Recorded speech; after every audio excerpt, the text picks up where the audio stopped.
Melissa DuPuy has a master's in Appalachian music and has performed with such artists as Steve Earle, Melissa Etheridge, and the Nashville Symphony. We caught up with Melissa at Vol State's recording studio, where she gave us a lesson in Bluegrass 101. My name is Melissa DuPuy, and I'm a bluegrass musician and an educator. I love bluegrass music because it's not only something that the musicians who play it enjoy, it's an interactive kind of music that the people who listen can participate in by patting their foot or singing along to tunes that they know. Instruments, for instance, like the banjo, which has got such a hard driving sound.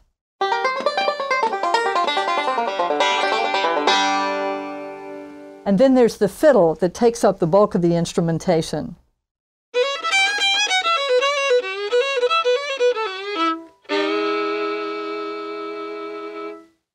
The rhythm guitar in bluegrass sets the bottom end and the rhythm for the whole band.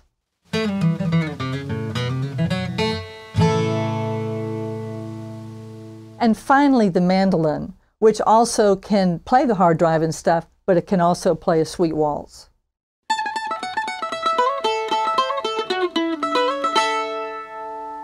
Bluegrass music is defined by the instruments that are used in the band. If you walk in and you see a 5-string banjo, you see a mandolin, a fiddle, a guitar, maybe an upright bass, you know they're getting ready to play some bluegrass.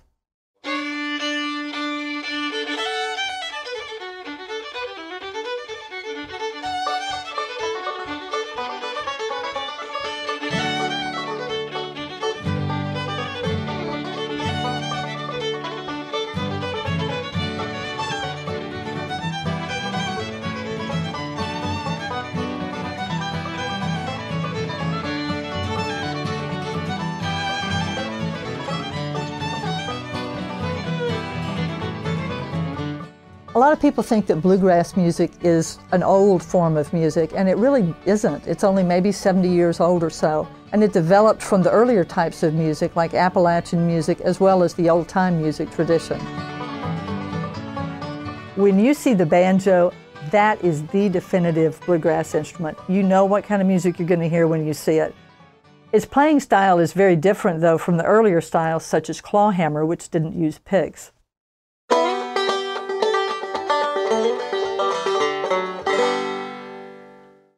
Today, the bluegrass banjo is played using a thumb pick and 2 metal finger picks, which help give it that definitive driving hard bluegrass sound.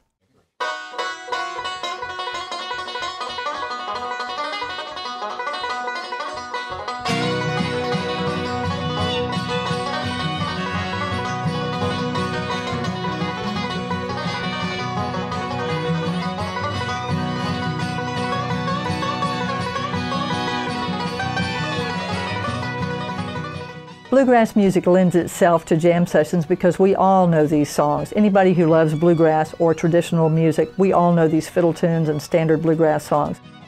In the studio today, I had the opportunity to jam with some of these great bluegrass musicians who are willing to help out in the bluegrass program at Vol State. Travis Wetzel is a fantastic fiddle player who plays with Jesse McReynolds.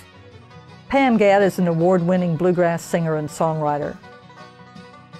And Mark Barnett, who played banjo today, has also written several instructional books. He also brought with him today his banjo that once belonged to Earl Scruggs. My advice for someone who wants to be a bluegrass musician would be, first of all, listen to as much music of all genres as you can, because you're really going to incorporate it, believe it or not, into your bluegrass playing. But also, take as much music theory as you can. It will make you a much better player. Well, if you want to be a great bluegrass musician, my advice is practice, practice, practice. And we have a word for that. It's called woodshedding. And you can do that with your band, or you can do that by yourself.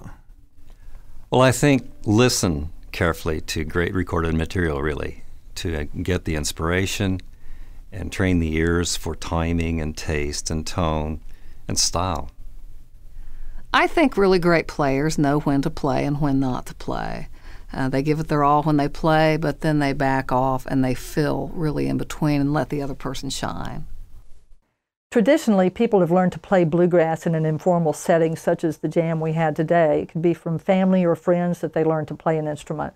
But In recent years, colleges have begun to develop programs at a more academic level so that students can learn not only about just playing the instrument, but they can learn about the history of the music.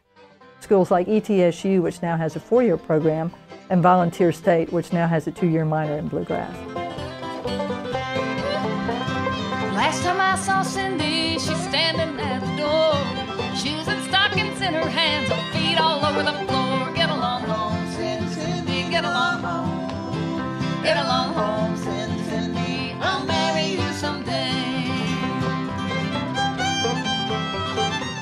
You know, bluegrass music has seen revivals over the years. You had the revival in the 1960s with Bonnie and Clyde through that movie. You saw the revival through Deliverance. And then we've had a more recent bluegrass revival with Oh Brother, Where Art Thou, about 10 years ago. Bluegrass is always going to be around. People always are going to be motivated and interested in playing this more traditional form of American music.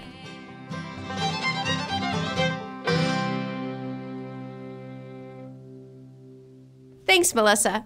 To learn more about bluegrass music programs at colleges and universities, visit volstate.edu/Vol State Presents. You can view more segments from our show by visiting our website at volstate.edu/Vol State Presents.